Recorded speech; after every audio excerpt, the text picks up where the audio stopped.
colleague Tia Lukula, who passed away so unexpectedly at the end of last year. She left a very big hole in our work, both professionally but also personally, and she was the mastermind of the publication that I'm presenting to you. She had always the imagination to imagine the trends, the broad trends shaping the future, but also the courage to think through what those mean for education. How can we actually, build a future out of education, out of those trends? And when you read the publication, the tone of the publication is all hers. It's always inspirational, always authentic, always respectful, and always straight to the point. The pandemic has shown us how vulnerable our education systems are to even mild disruptions. They fundamentally shake the foundations of what we do in education, and the future will always surprise us. Climate change is going to disrupt our lives a lot more than the pandemic, and artificial intelligence is putting into question almost anything that we take for granted in education, the what and how of education. And we know how to educate second-class robots, people who are good at repeating what we tell them, but this world no longer rewards us for providing answers. It rewards us for raising the right question, for connecting with people who think differently than us. And there's so many other disruptors you can, put into this equation. And none of us knows what the future will bring. We don't even know what's going to happen tomorrow. But what we can do is highlight some of the factors that could shape this future in different combinations and build scenarios, different versions of the future. And the better we become at imagining alternative versions of the future, the better we will be prepared for the future that eventually arises. And that's exactly what this publication is about.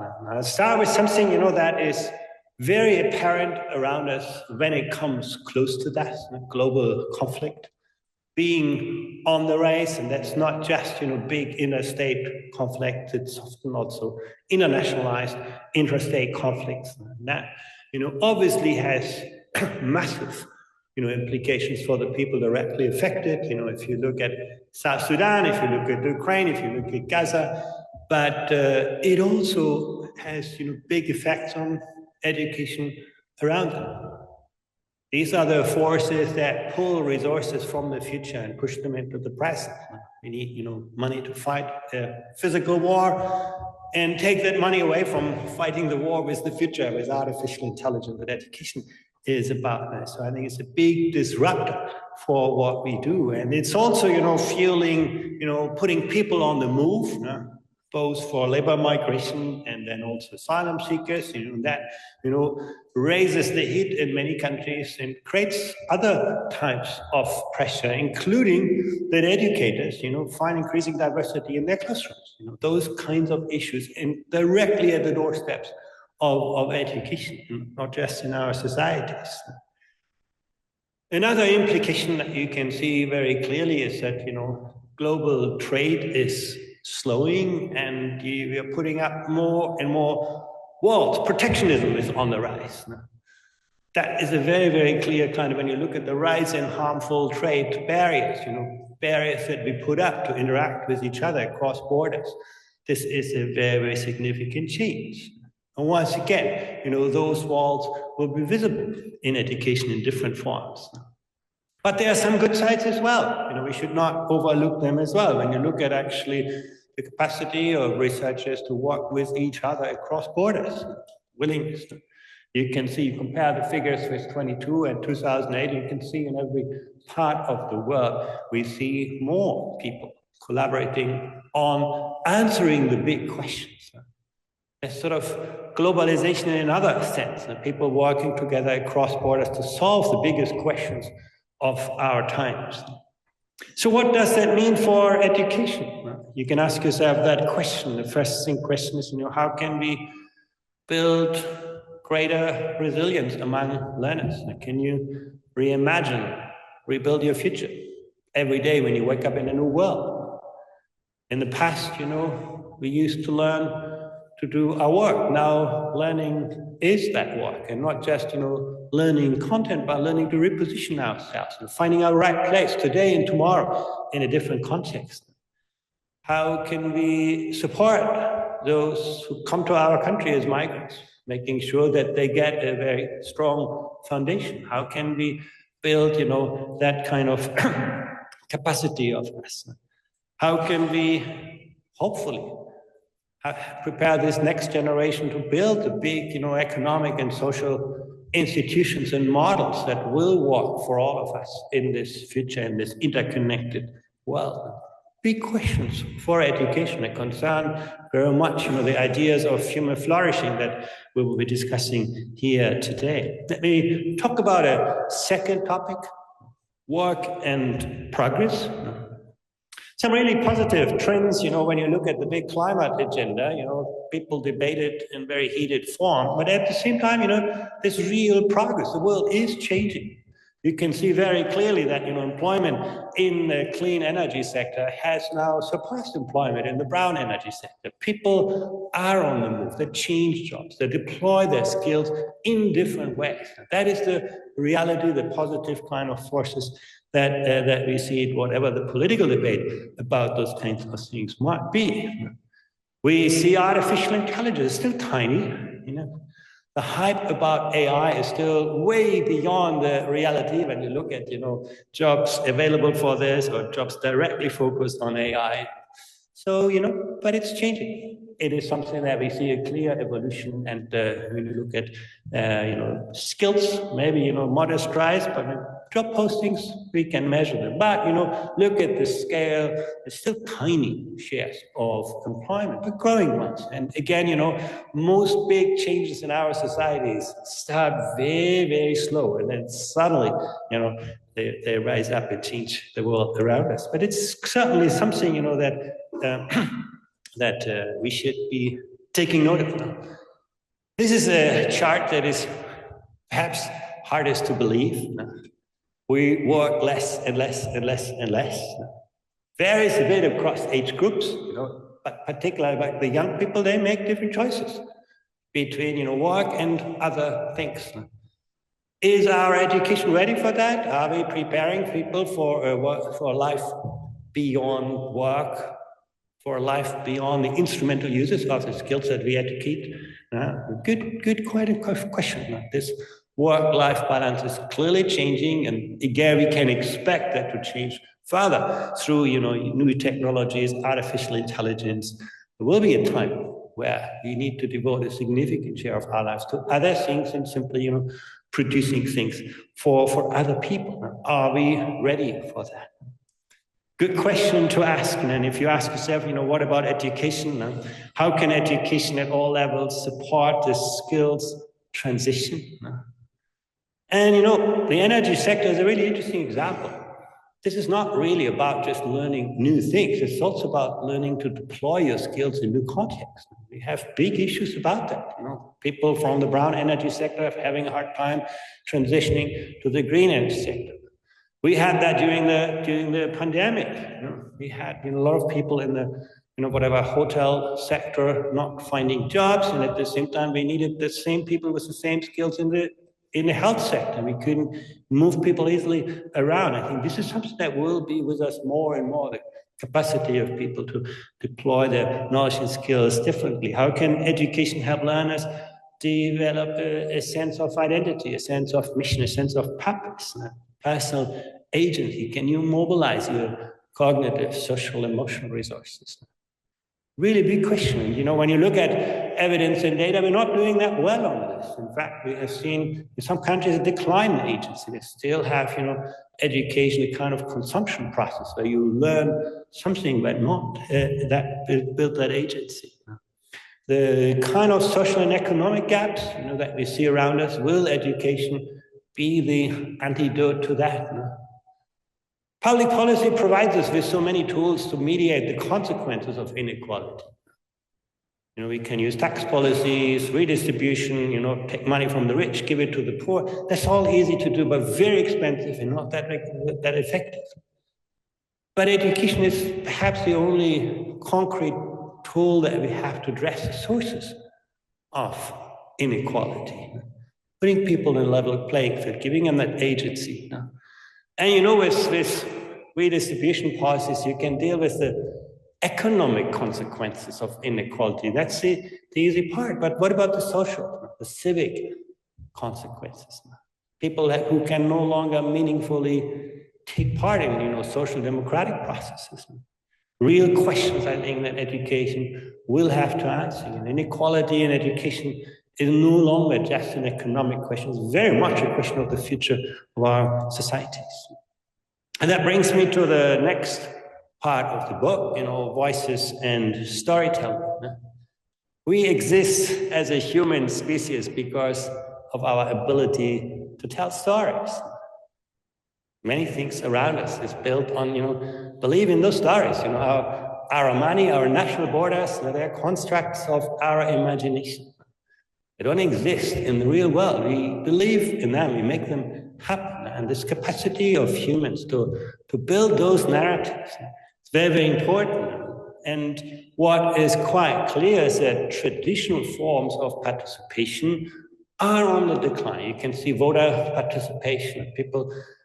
Many people no longer see that, just ticking a box every few years gives them that sense of participation. We see other participation, other forms of participation on the rise, but our traditional kind of expressions are on the decline in most world regions, a very consistent trends over the last years. We also see a growing, polarization. If you add up, the far right, the far left, and the populists in the middle, you can see also that. This is just about, the European countries here, but you can see clearly that this is on the rise. We're talking about a third of voters opting for those kinds of choices. And again, educational polarization translates directly into economic, social, democratic polarization. So these are not so perhaps surprising trends that we should just be aware of. And of course, people getting susceptible to misinformation,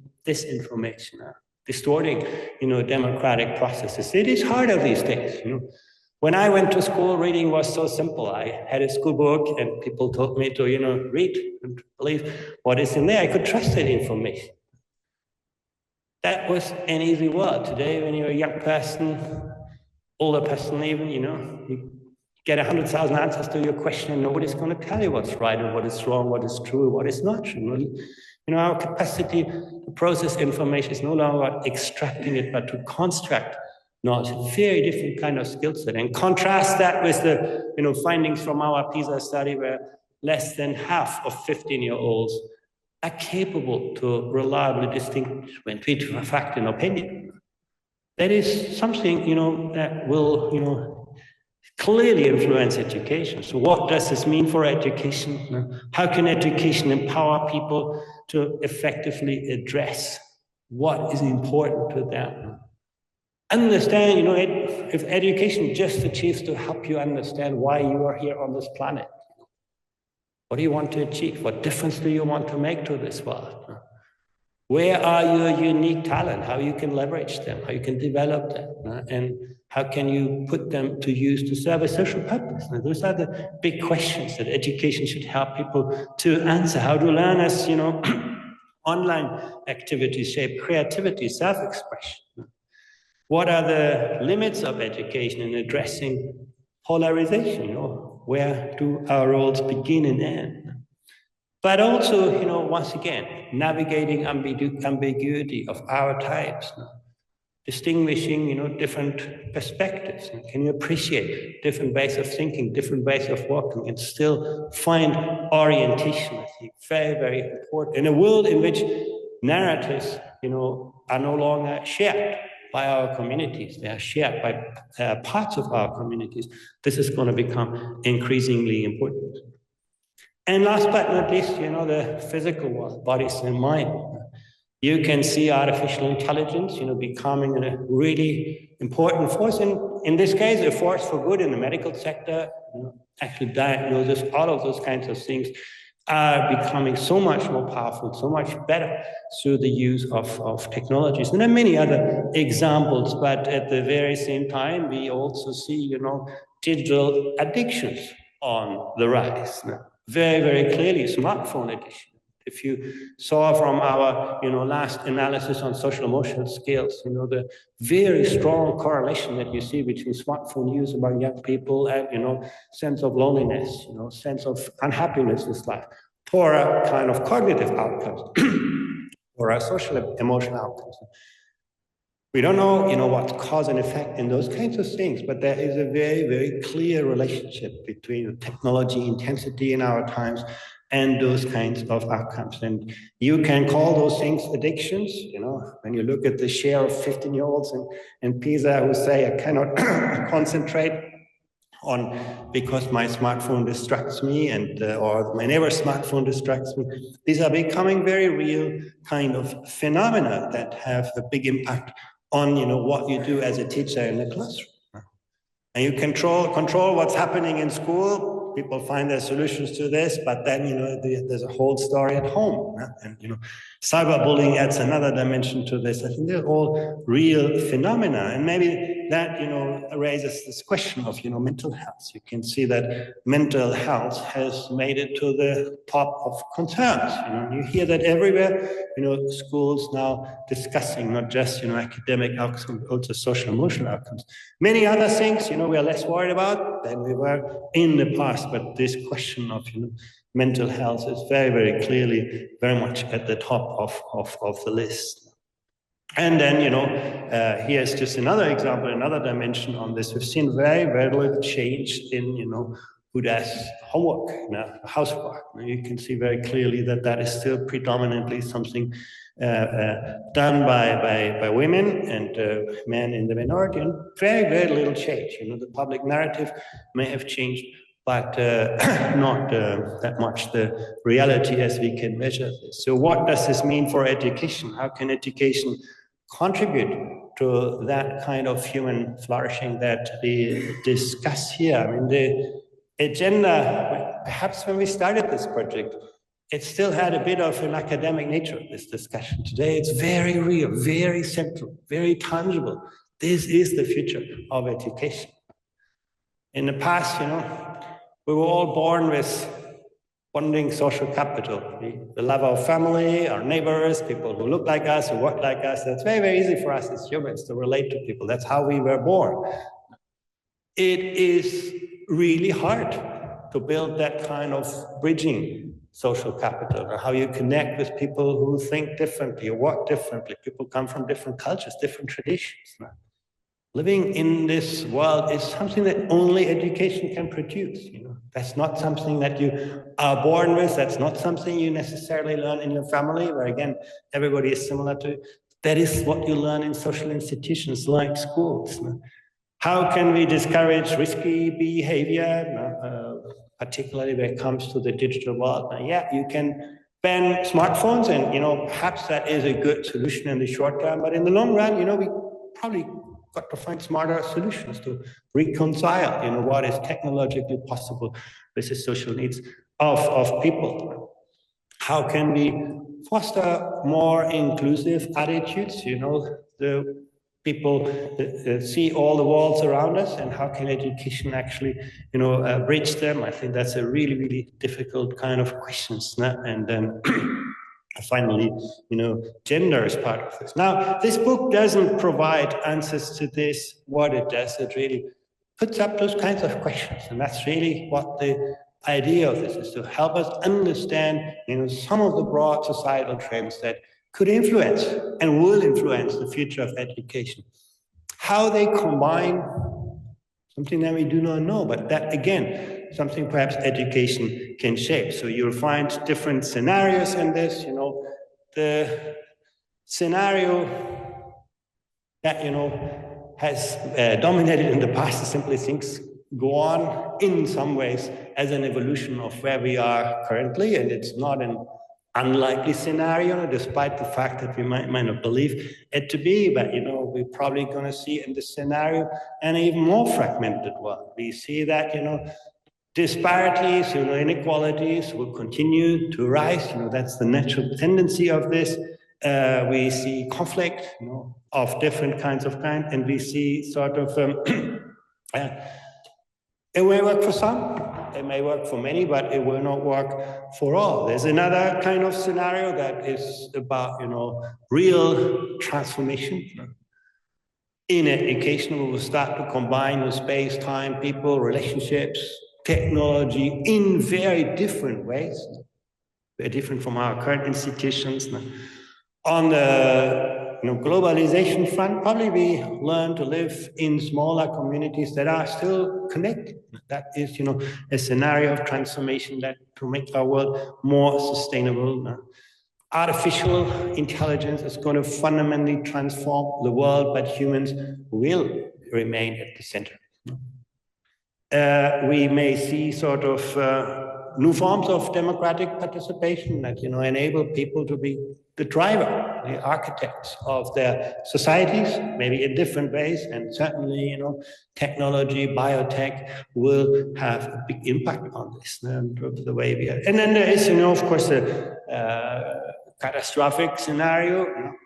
Sometimes you think these days, we are moving in that direction too, and it could be any combination of this. Now that's, I think, the important part, that we may not just move in one direction, but in different parts of our economy, societies, in different parts. And education will be at the foundation of this. Now, education will have to find answers and solutions on this. So at the end of the book, you'll find some model scenarios, some possible versions of the future, and we work them out, what do they mean for different stakeholders. We have a kind of stories in the book, so I encourage you to, build your own reflections on this. Thank you very much.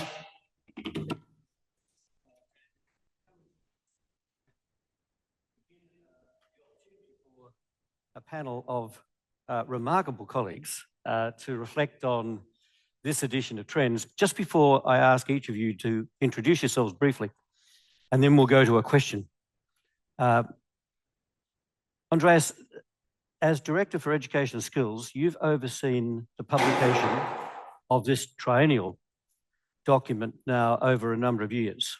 So the last was 2022, here we are in 2025, and we're here in Helsinki, Finland, where there is a real sense that futures is the way in which you think about crafting a learning system that can seriously address the challenges. Question without notice, Andreas. Are you feeling a level of hope and optimism that we can, with the help of trends and scenarios, anticipate a future in a way where we can shape a preferred future? What's your sense? Because these future tools are enormously powerful. Are you getting a sense that here we are with massive forces in 2025, and yet potentially a capacity to be able to craft a future that we see as being far more desirable in the interest, as you say, of human flourishing? Well, what gives me hope is that we are seeing that every day in many settings. I think at the local level, it's not very difficult to find, people who are inspired by, who build their own scenarios, who think through, what do those trends mean for my context, my world, and how can I build a future? You find, many educators, many education institutions that are actually really, really good at that. That makes me optimistic. Do we see that at the system level? I'm afraid very little of that. Now, I do think that, the example that we heard from Finland, a country in these times, putting more resources into their future, that is rare. I think the trend overall is that we actually become more reactive. Yeah. Now, this publication is really about to make you proactive in this, to anticipate and to basically ask yourself, where do you want to be? What future do you want to live for? No? And I do think that is at the system level probably harder to see than it was in the past. Just before I ask our panel a question, just so that those who are here in Helsinki in Finland, but there are hundreds of people joining us from all places across the globe, and to thank you very much indeed for hosting us. Just say a word about your role as a system leader, just so that people understand the scope, because we have Finland, Singapore, and England, 3 system leaders, 3 systems. It'd be fascinating to get your reaction, but just so people know the nature of your responsibility. Thank you, Tony. So I'm permanent secretary at the Ministry of Education and Culture, and it's not only about education and culture, it's also research, youth and sports. And also I would like to say and emphasize the fact that we have the whole educational continuum at the one ministry. And of course, the importance of culture and also youth policies is very important so that we could have coherence, policy coherence to make the future better through these tools. And I very much appreciate this piece of work. The trends is very important because if we want to have a future which is different from today, we actually have to make decisions right now. And this is, I think, a big challenge for our political leaders also. How do you deal with these present day issues and then have the courage and insight into the future scenarios, that it is not set for us, that we can actually mold it through education and culture, especially research, obviously. This is really important so that people in a moment hear how you might be identifying one or two trends that are really significant for you. But Chen Wei, before we get to that, just so people know your context in Singapore. Right. So I'm Chen Wei, Deputy Director General of Education in the Singapore Ministry of Education. It's a privilege to be here to join this conversation. I remember as a young civil servant, we were put through training on scenario planning exercises 30 years ago. And so this is really a document that's a very captivating read for me, and I'm very happy to be part of this conversation. Brilliant. Susan, welcome. It's great to have you with us on screen. So people are clear about the nature of your role and the English system that you're going to be commenting upon. Thanks, Tony. It's lovely to see you, and I'm sorry not to be there in person. My name's Susan Ackland-Hood, and I'm the Permanent Secretary in the Department for Education, and we look after education cradle to grave across England, and our ministry is also responsible for children's social care. Brilliant. So the question, probably without much notice, lead us off, Editor, is when you read this document, there are one or two trends, perhaps maybe one, where you immediately thought to yourself, this is a challenge for our system, and this is how we are thinking about responding, crafting ways in which we can create a future that is going to be optimistic, is going to be about human flourishing. Can you give us, just in 2 or 3 minutes each, that particular trend or combination that really struck your attention? Well, perhaps I would start with the multi-crisis we have in our hands. So it is the sustainability thing, and then it is about, perhaps this week especially, I would like to take up the questions we have of equity and democratic societies. And when you think about that, the way in which you are anticipating an adequate response to those challenges, you've got a major initiative, which we'll be exploring here about the future of Finnish education. But for those who are joining us that wouldn't be aware of that, is that the response that you are anticipating will address these challenges? It is actually. And when I listened to Andreas and had the brief of the report in advance, I think we are really on the spot, because now I think education has brought us all here. It has brought and molded our society's working life, and here we are. And now the kind of next level of our societal development, economic and ecological, social and cultural development, it is about human flourishing. And I think the important addition to this high-performing systems or systems for human flourishing is the idea that if humans want to flourish, the planet needs to flourish too. So it's two simple things. It is about humankind, it is about the planet. Chairman, I'm going to come to you, but it's interesting this morning, colleagues, those of us who are in this room together heard your minister refer to the commitment of resources and the percentage of GDP devoted to education, 10%, and in times of austerity, a further commitment. Now, that is a reflection of an attitude about prioritising learning in response to all of these forces and pressures. Singapore is not different in that sense, Chernwei, but you might come to that. But how are you thinking about these trends now and the way in which you're anticipating how you can best shape a response? Thanks, Tony.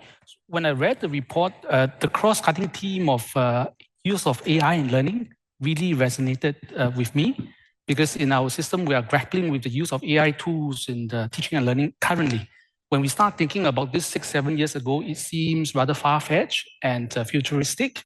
But actually, at the current stage, there are already AI tools that allow auto-marking, designing of lesson plans for teachers, allowing personalized learning. So it's a very powerful technology that could potentially improve teaching and learning. And as we talk about how this is meaningfully deployed, as the document has articulated some of the risks associated with it, about AI hallucination, AI bias, I think there are also other risks that we have not grappled with as much, but increasingly important for us to think through. When we use AI for learning, how much of it would carry the risk of too much of a cognitive outsourcing, de-skilling of our teachers or students? So for instance, we have in our system AI lesson planning tools that teachers can use, right, to develop lesson plans very quickly. But if teachers overly rely on those tools, will it cause them to not be able to design effective lessons on their own? Now, similarly, as we personalize learning for our students, would we go too far to remove the experiences of them having to struggle to adapt to the environment outside of them? And if that is the case, is it better off for them not to have so much personalization so that they develop more adaptive skills, more resilience? But those are the issues we're struggling with in deploying AI in education, which I think have not been researched or discussed as deeply as I would like it to be. Susan, it must be a very interesting environment in England. We've had a change of government. Yes. But Permanent Secretary remains. So as you read this report and you think about the new dynamic that's emerging within England, what has struck you this time around in terms of trends, and what's your anticipation about how you're going to tackle this? Thanks very much, Tony. There were three things I wanted to talk about in response to the report. I want to talk about optimism, demography, and evidence. The first thing to say is I wanted to respond to your challenge, which is it's possible to read a report like this and get very depressed and think that everything is hopeless and that we are facing a kind of onslaught of incredibly difficult trends. And I think it's quite important that we don't, I feel rather passionately that people in opposition don't have the right to be pessimistic. We have to be optimistic because we only achieve the things we need to achieve when we approach the world in the spirit that we can make things better and improve them. And we also have a responsibility to foster that attitude in children, young people, and those around us. So I worry about the mental health trends, the kind of epidemic of anxiety, which I think is affecting not just young people, but adults actually across the world. And I think that we have to meet that in a positive and optimistic spirit. The second trend that really stuck out for me was demography. And I think that, and we've been thinking about that a lot, we do quite a lot of futures work in our system, and we spent quite a lot of time last year across the whole of government actually looking at demographic trends and the pictures and the emphasis on learning for the whole of life that comes out of understanding the global likely pattern of demography, I think is incredibly important and intersects with those questions about AI and evidence. And then third, I think keeping our systems and our work really strongly rooted in effective evidence about what works to support excellent outcomes of all kinds for young people is critically important. And I couldn't agree more with what Chernwei said about really thinking about the purposes of the educational activities for which we're using technology and AI. It's got the potential to be a radical game changer, but it's really important that, for example, if we use AI to help children write essays, we don't forget that in general, we don't ask children to write essays because we want essays. We ask children to write essays because we want to help them develop their thinking. And that challenge of how we make sure technology is supercharging, driving and boosting the business of helping people to think better, rather than removing impetus and sometimes the challenge that can help people to grow, I think is critically important. And in our context, we have a new government that has come in and is talking about an opportunity mission across government. We have mission-based government, which looks at what every part of government can do to contribute to a set of missions. Our department is leading on the opportunity mission, which has at its heart the aim to break the link between background and opportunity. So thinking particularly about the gaps in the system. As Andreas and others will know, we've seen the performance of the English education system rise up the OECD rankings across a number of domains in recent times, and we're very proud of that, but we're not in any way complacent about it. And we still see too large a gap between our higher achieving, lower achieving students and between those from more and less disadvantaged backgrounds. And as part of that, we are focusing on achieving and thriving and thinking together about academic excellence and high standards, which absolutely remain at the core, at the very centre of the education system and should do so, and how we support children to thrive. And I think critically importantly, we see this as complementary, not as contradictory or in tension with one another. And again, Andreas, we've talked often about what the evidence shows around the fact that there isn't a tension between them. And I think one of the most divisive and harmful debates in education at the moment is one that suggests that we should only aspire for our children either to have well-being or to have academic and intellectual excellence and a rich and developed life of the mind. We can and should aspire for them to have both of those things. And we should also use an incredibly powerful evidence base to tell us what works and not to be seduced by things which look superficially as though they might lead to the goals we seek but don't. So I have one final provocative point, which is it dismayed me deeply to suggest that teacher-centred education methods would only be suitable in a future scenario of some kind of mad authoritarian regime, when increasingly there is a really strong evidence base that, for example, direct instruction has a very strong place in effective education for many young people, alongside, not instead of, collaborative methods. And I think it's incredibly important that we seek to increasingly turn education from a social science to a science by continuing to use and apply the best possible evidence about what works in the future. That's brilliant, because I think you've reminded us that all three of our jurisdictions represented here have a rich tradition of research and development, as you've identified, and a profession which draws upon a very strong base of evidence-informed practice, including the emerging field of human evidence that now is starting to play into how we think about, Susan, innovation, experimentation, and what we feel the system should then promote in the interests of all. I've got three colleagues in the room here who have got a question each. I'm going to ask each of the three of you to choose the one that you would prefer to respond to, but it means that after two of you respond, there's really only one other. Yeah? So, and then I'm going to go to the wider audience of colleagues in multiple places, because there are two or three questions that have emerged over this last half an hour. Andreas, I'm going to bring you in at that point as well. So I won't do time-consuming introductions. Sten, a brief question? To Susan as well. In terms of sensing into the future, and we're talking about trends shaping education in 2025, if we were to meet here in 5 years' time,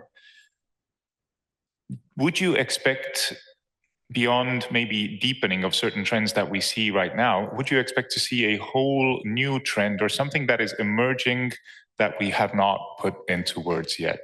Thank you. Venla. Yes, thank you. Venla Bernadus from Finland. I was wondering, listening to this insightful discussion, that more and more of these challenges that report and you are describing are very, very complex. And when we think about school, they're extremely sort of cross-curricular. So how do you see that our systems could become better at supporting these types of goals like planetary sustainability, mental health, democracy, that are not a traditional subject? Thank you. Tracy Burns, National Center on Education and the Economy in Washington, D.C. Congratulations on this great report, and also to the team, Deborah and her team at the OECD. My question is about, we're increasingly seeing the lines between formal education and informal education being blurred. And this report very carefully talks about education, but not specifically schooling. And so my question to whoever would like to address it is, what future do you see for schooling and our formal traditional institutions in a world where we have this increasing blurring of the lines between the formal and the informal? Thank you. Colleagues, this is a little discourteous, but we have literally 1 minute each for a response. So, Susan, I'm going to give you the opportunity of choosing which of the three you'd prefer to address. And your 1 minute starts now.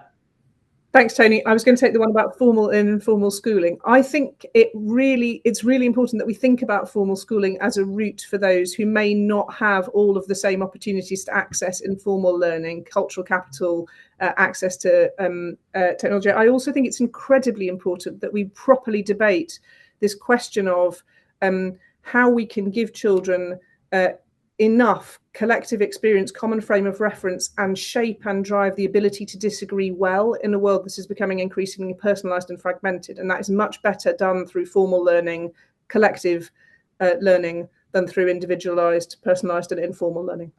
I think I made a minute there, Tony. That's perfect. Modelled it brilliantly. Thank you. Chen Wei. Well, thanks, Tony. I'll take the questions about how systems can better support implementing some of these cross-cutting goals you read from the report. I will say this is based on Singapore's limited experiences. We have a small system, and so what we have found is that when there is stronger consensus on the important move to make, it's easier to get things done. And when there is a good culture where different parties can work together and see through implementation so that there's fidelity to policy announcement, it's helpful. And so that's where I think some of our policies have been able to be implemented a little more effectively than otherwise. Thanks. This leaves. Yes, with my Estonian colleague, and very good question. What I think will be, can we foresee what is in 5 years' time? And I hope, and this is the optimistic me now talking, and I hope that we will see in 2030 that governments and societies at large have seen the absolute imperative for changing educational structures, teacher education, and also pedagogical approaches, that we can see that they have been enlightenment to the importance of education, not reacting to the changes, but creating those futures we want to see.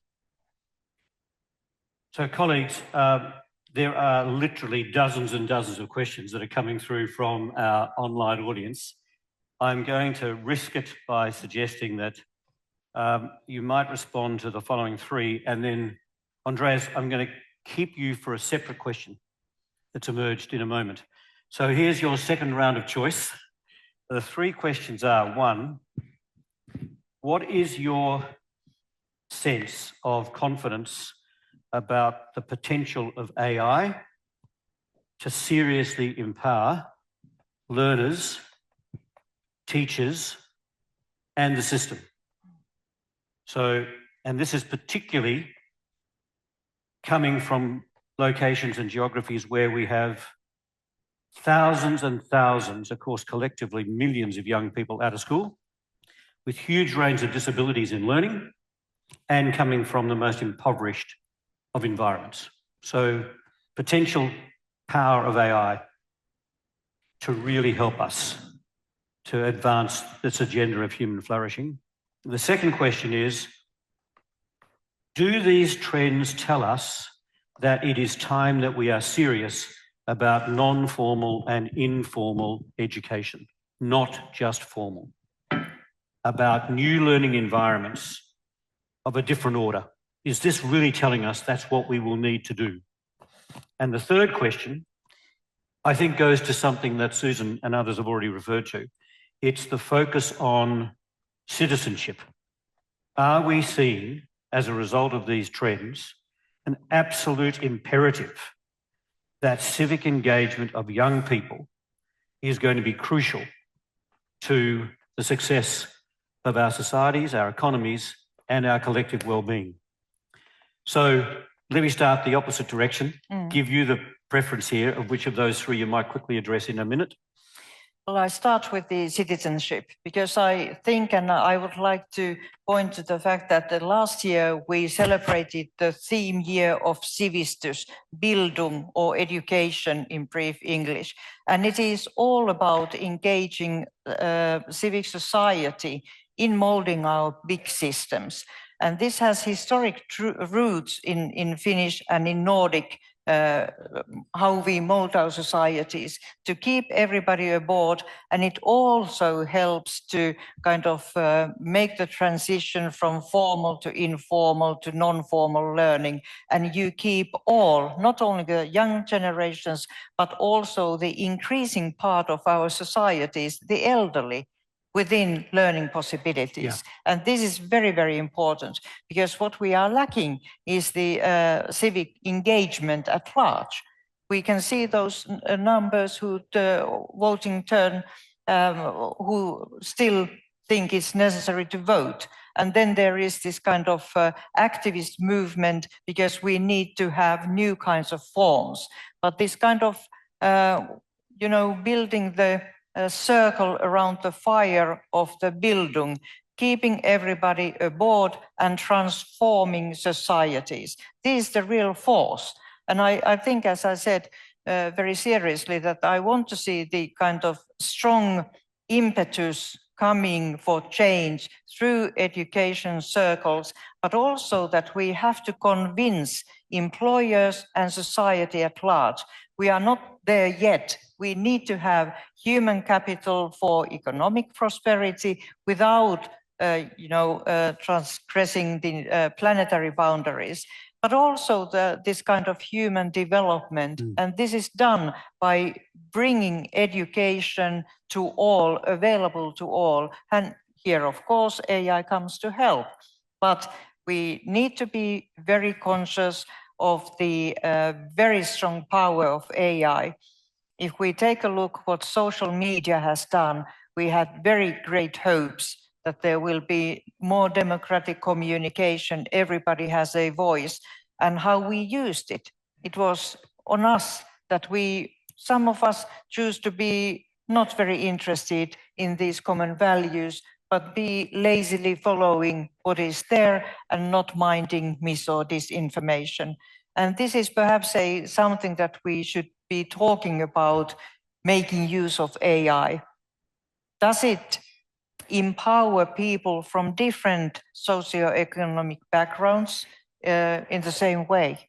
Or do we empower those people who are empowered enough because thanks to their background, for example? Yeah. I suppose I was talking about all three, but that's perfect. Feel free. But perhaps the revisiting the concept of Bildung is what I would like to leave as a theme for the development of human flourishing through education systems. Wonderful, thank you. Chen Wei.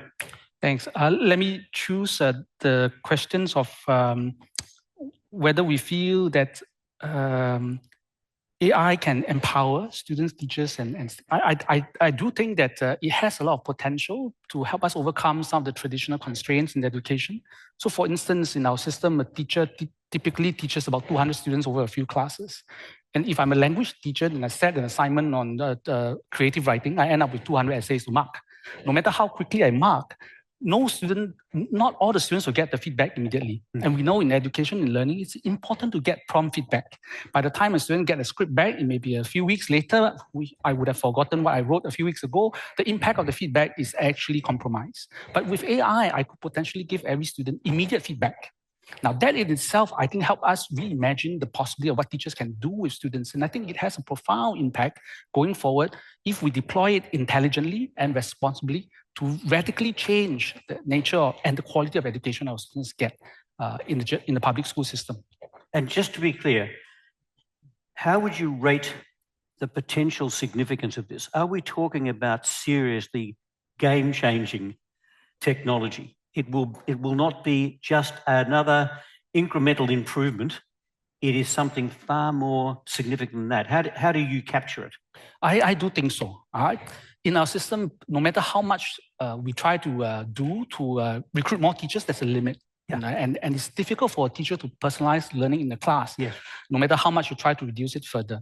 But AI potentially can help with a lot of those aspects. So I do think it has a profound impact going forward. But even if we don't think of AI benefiting the quality of teaching and learning in the school setting, I think it will become such an indispensable part of our daily lives that you need to help students also understand how it works, yeah, and use it responsibly in his or her daily lives. And that itself is an important dimension the education system has to get it right. Understood. Susan. Sorry, Tony, sticky mute button. Thank you very much.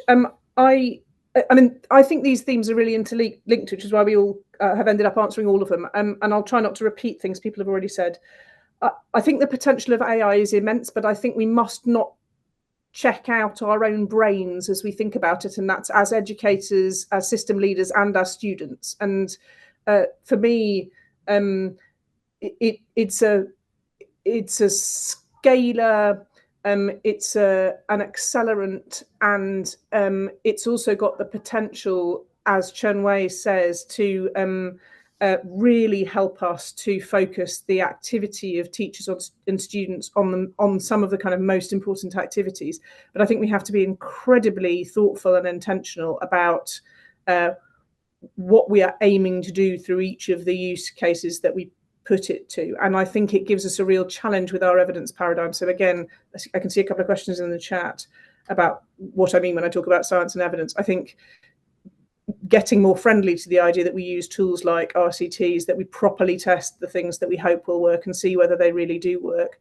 I think one of the biggest challenges of AI is that the substance is moving so quickly that it's quite difficult to do really good quality tests to understand impact before you've kind of moved at scale. And I think that's a conversation we're having with the industry. We are trialing a set of things, particularly around marking. We've got a great lesson planning tool called AILA as part of the Oak National Academy.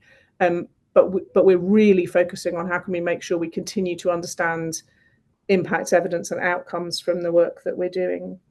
I think time to be serious about non-formal education, yes, but definitely as well, not instead, for all of the kind of equity reasons that I described in the last answer. And focus on citizenship, absolutely. But again, I think we need to make sure that we are not accidentally creating artificial distinctions or substitutions. So it remains true that the single best evidenced way of helping people to distinguish truth from lies online is to improve their literacy and numeracy. It works better than any, as it were, bespoke social media literacy intervention we have looked at so far. So not forgetting that sometimes, and again, you can see that in a whole set of other citizenship outcomes, that we must be very careful not to suggest that those foundational skills that gives you access and understanding to a much broader range of options and will remain important in your ability to operate things like AI right, don't get downgraded, ignored, or sidelined as we go through this change. Thank you, Susan. Andreas, I'm going to come to you, and just before I do, I'll hand it to you to close, but I've got a question for you as well. But can I thank you very much for a fantastic conversation, for all of those who have joined us in the room and across the globe, and also the hosting again by the ministry here in Helsinki has just made this very special. Andreas, just as we close, and we should make it clear that there'll be details about accessing the report, there'll be further podcasts, we are going to be conducting a number of webinars, but you and I, Andreas, have been together over a number of years where we've thought about the potential for change and we've used the word transformation. Just as you bring this session of this launch to a close, are we being bold enough? Do you really feel that now, with the kind of information we have from the trends, the work that OECD has been doing on scenarios, the fact that we're actually here in a place where you're not alone in crafting a future, that we are starting to be seeing on the move the transformation of our learning systems, that we are getting bolder and we're going to make progress. So as you close, could you say yes or no to that as well? It depends who we are. I do believe we see boldness in this world, but the faster the world changes, the further we need to look into the future. And that is increasingly harder for people to do. I think that's very, very clear that the accelerating forces around us, push us to think, much further out. And if you want to build, a future for the long term, and it is getting very difficult. Honestly, for as a minister of education, you can lose an election over education, but you're not going to win one over education because it just takes so much time to translate good ideas into good practice. And in the past, for students in the classroom, it was very easy. They could just see, what older people, showed to them and tell them, and the world was stable, so you could learn for something. And today, when older people talk to you, no longer know what they tell you is,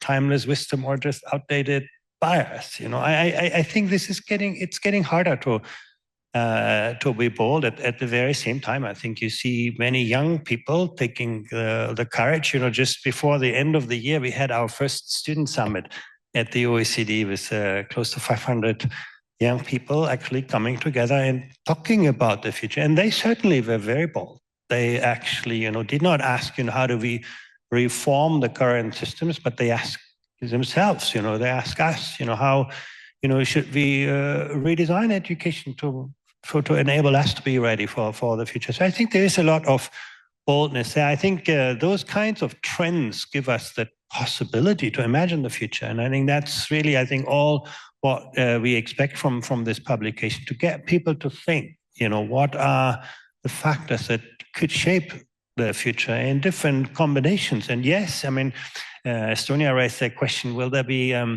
other trends? Absolutely. And again, the more you open that space of possibilities, the more actually you will be able to see when those kinds of things emerge. Because the most interesting things in life never happen in front of you. They happen, on the margins. And I think those trends really should allow us to see those different futures. And I'm confident that that we will create the space for people who are bold, whether these are young people, whether these are, leaders of education, and it could be informal education, it could be in many other places, that we give them that space to be bold enough. Colleagues, would you please show your appreciation? Thank you.